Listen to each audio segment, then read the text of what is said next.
basically are always done in a pressure canner. And the way to know how to do it is to always look up the information. I have canned for many, many years. I grew up as a little girl canning, but always go back and double check the time and how to prepare, and also don't just use any recipe. Make sure you use researched recipes, because the acid level is what we have to really be careful of. And even though you may have some vinegar in a salsa, quite often if you've got lots of peppers in it and lots of onions in it, you're going to end up having to move it into the low acid side of the litmus test, simply because low acid has to be pressure canned. So why would the recipes change over time? Mainly because our vegetables have changed, our growing environment has changed, and our resources of where vegetables come from has changed. It used to be that you knew that you put the seed in the garden that you had been living on for years and years and years, and you knew what fertilizers you put on, and you knew that when you picked them, you took them to the kitchen sink in the house, washed them, and got them ready to go. Where many times if we go to the wonderful Bloomington farmers markets and pick things, we know that they're good food, but we don't necessarily know how long they've been picked, or where they were picked, or how long they were transported, or what was put in the ground, those kinds of things. So, and our kitchens aren't as clean as they used to be. I mean, most of us don't cook breakfast, cook a full lunch, cook a full supper, and wash our kitchen floors every day. Right.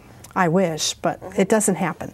And so even though we've got more modern kitchens than, say, our grandmothers did, we just simply don't use the kitchens as much, and so the chances of bacterial growth is much higher. So we want to make sure we have updated timing. Right, updated timing. So we have materials from the Extension Service that are free, and all you have to do is call the Extension Service. If you have a computer, you can go online and pick them up.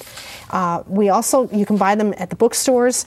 We have both the Kerr and the Ball book that are updated. Some of you may have some older ones because some were printed in the 1940s, and those timings have changed. USDA has made changes in the times so that we can make sure our food is safe.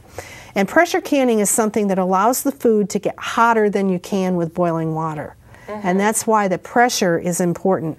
So a pressure canner is a relatively large investment. So it's something that, I've got blueberry juice on it, is a special lid that has a rubber gasket on it, and it will the rubber gasket then fits inside the lid so that when the pressure is built up, it will stay in there, and the pressure will create a higher temperature to allow these low acid foods to be canned safely.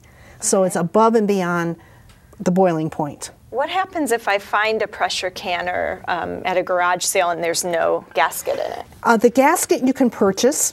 You need to check to see what kind of canner it is, and then call some of the local hardware stores, and they can usually find the gaskets for you. Okay. And one of the things that you need to realize is that a gasket is a rubber seal, and so that if you leave it in the pan, it's going to become very hard. So when you get ready to store it for the winter time or in between uses, take it out and make a figure 8 with it. And that way it keeps it flexible. And then the other thing that you can do with it is at the end of the season is to take a little bit of olive oil, and may I have just a little piece of paper towel, please? Thank you. And what you need to do is just oil the gasket so that it will stay soft. And then that way you won't have to necessarily replace it as often. Okay. And you don't want to grease it till it's slimy, but rather just a real light coating, and then make your figure 8 and put it back in the lid. Then stuff your canner with newspaper, and that will keep it from getting all smelly from the residue of food.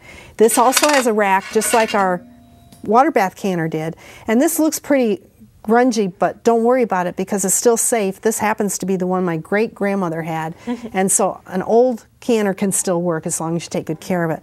But racks are important because you've got to have a little bit of space between the glass jar and the metal of the pan, and so you don't want to transfer heat directly because that's how you end up breaking jars. So that's kind of similar to the idea about the domed bottom. Exactly. And so you have your rack, and then you also have the key to the pressure canner is the pressure canner gauge. And this is a weighted gauge, and so it's got 5, 10, and 15 on it. So depending on what kind of food you're putting in, the size of the can, and where you live.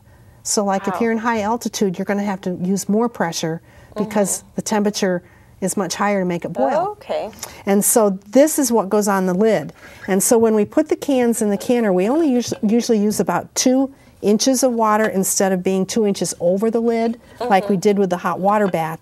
And it's easy to remember because a bath means you've got to submerge yourself. I mean, my grandchildren think it's to splash in, but a bath is you're supposed to submerge yourself. And so that, I lost the lid to my olive oil. But so that we need to then put only about 2 inches of water in the canner itself. And you can heat that up, but it's not necessary to make it any specific temperature. It's easier to have it warm rather than ice cold because then you haven't got your jars that have got hot product in it going into cold water. But then you just simply put your jars in the rack, and then we take, and again, you don't want the jars to touch like we had with the hot water bath. And so you want to leave them, give them some space. Then you're going to put the lid on, and this is where the seal comes in, is that you twist the lid until you get it to drops down, and then it's got teeth there. You saw those as we put it on. And then you slide it till it's in a locked position so you can't lift the lid off anymore. Okay. Then what we're going to do is we're going to put it on medium-high heat on the stove. And again, if you're using a glass top stove, check with your manufacturing manual to see if you can do it on a glass top. Because most often they recommend it not to be because there's not enough airspace between the bottom of the pan and it makes the glass too hot. And it's the same process on the outside of the pan as it is on the inside with the jars. That if the glass gets too hot for too long a period of time, then the top of the stovetop is going to break. Okay. And so there are adapters. And so that's why I like my electric and gas stove because it automatically has the airspace. But what we're going to do is put this on the stove for heat. And then there's a little petcock right here. It's got a little hole in it.